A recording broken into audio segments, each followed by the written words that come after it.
Hey, this is Oblivious again with another weapons demonstration. I hadn't planned on another one this soon, but since I got the contact beam a little sooner than I thought maybe I can give that a whirl and maybe give the Ripper some time as well. And the contact beam, thankfully, is surprisingly cheap compared to it's the same price as the line gun and much cheaper than the flamethrower. I don't know why that thing is so expensive.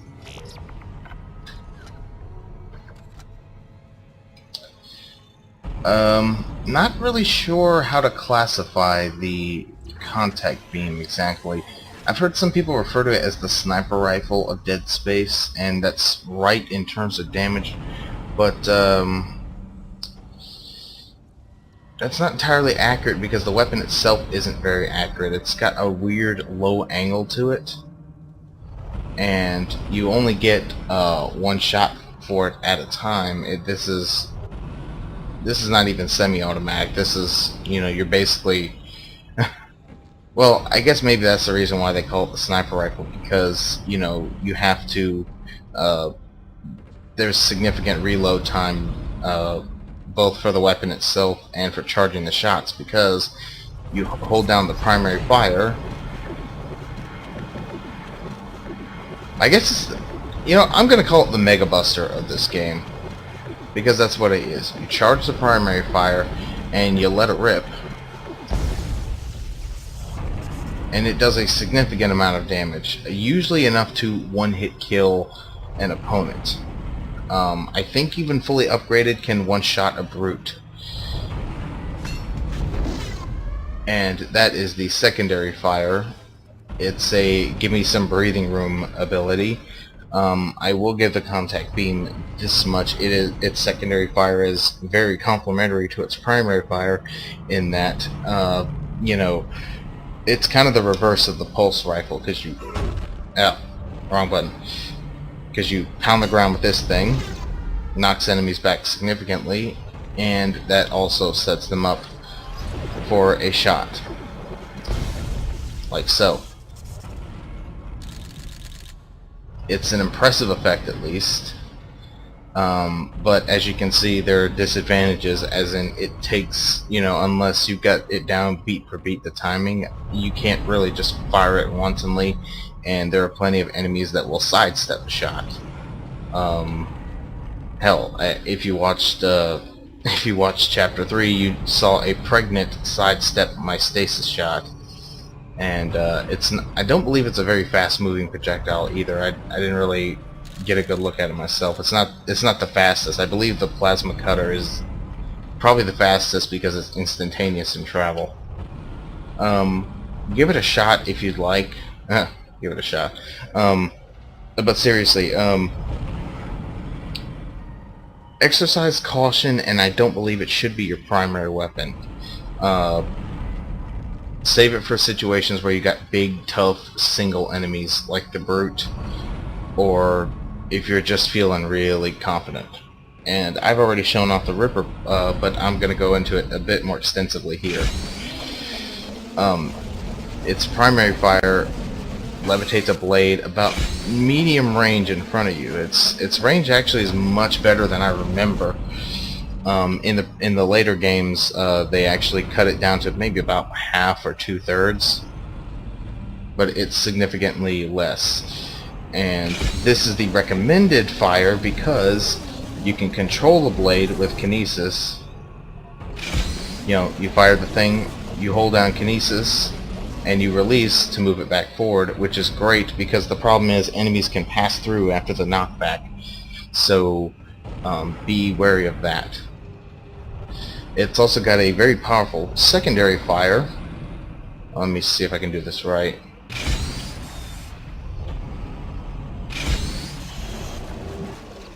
Yeah, I'm not nearly fast enough to use that in any way. I believe you have to have an upgraded telekinesis module to do it anyway, to catch it at that range, because if you can catch it, you can fling it back. but the main purpose is just a circular saw blade that just flies out, and it will almost certainly take off a limb every time. So it's not a waste of a blade, just don't miss, I guess is the point. Whereas with the primary fire you have to kind of wrangle with the enemy, kind of kite them around the room if you can help it. Very, very ammo efficient though, and its ammunition is plentiful, as well as not only are the stacks pretty high, they sell very well too. So it rivals the contact beam with ammunition. That's the other thing. The contact beam has the most expensive ammunition, which can work against you or it can work in your favor. If you got it as your primary weapon, it's going to get really expensive firing that thing over and over and over again. However, if you're just keeping it to sell the ammunition, while that is going to take up inventory space, it will give you plenty of store fodder for credits. So if that's your thing, you can carry a plasma cutter and a contact beam and just sell the additional ammo.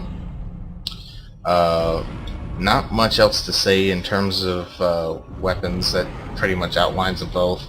I never showed off the plasma cutter, but there's really not a need to, because I use that extensively through the playthroughs anyway.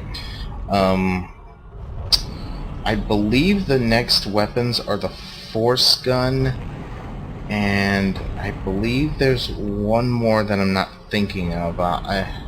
It'll hit me probably as soon as I turn off the recording, but yeah, expect at least one more weapons demonstration in with the rest of the chapters. But I gotta go get ready for my doctor's appointment, so you all take care, and I hope you enjoy the rest of the videos. Oblivious, signing off.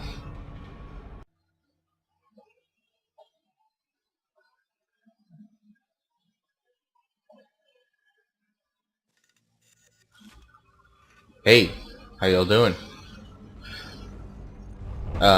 Little bit of an addendum here. I'm gonna have to tack this on to the original weapons demonstration, but yeah, I kind of forgot about the force gun. As in, I didn't think it was going to show up this soon. I thought it was going to be in the next chapter. So what I'm going to do is give a small demonstration here and make a few corrections. Now, I mentioned before about the contact beam. The contact beam is instantaneous. The charge is not, but the shot is fairly quick. It's not as fast as the plasma cutter is, but it still travels fast enough to hit a target, provided it doesn't juke you first. I'm correcting that because in my previous statement I believed it was a much slower moving projectile and acted as such. It was system failure, no kidding. But what we're actually here to talk about is not my mistake, but the force gun. And the force gun is something of a shotgun, but not in terms of damage, but more in effect. See, when you fire it, it sends this wide cone of concussive energy that will break most of the things in the way. Except this CEC signpost, apparently. Its job is much like the contact beam's secondary fire, to give it a little breathing room, but instead of a 360 area effect, it's more like a 120, 140 degree arc in front of you.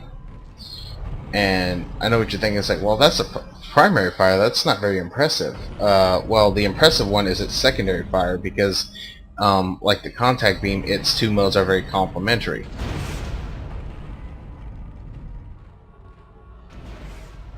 Aha, see? What you might want to do is blast them back up a little bit, send a grenade their way. It's timed, and it may or may not blow up on contact. I do not remember, actually. It's been a while since I used the force gun, and even when I did use the force gun, never actually did use the grenade. See, I believe you can, yeah, you can bounce it off, and it hurts you. Not by a whole lot, but I don't recommend getting hit by it. So like all of your other friendly fire weapons, your flamethrower, your line gun, and now this thing, it's all friendly fire, so be very, very aware of that when using this weapon.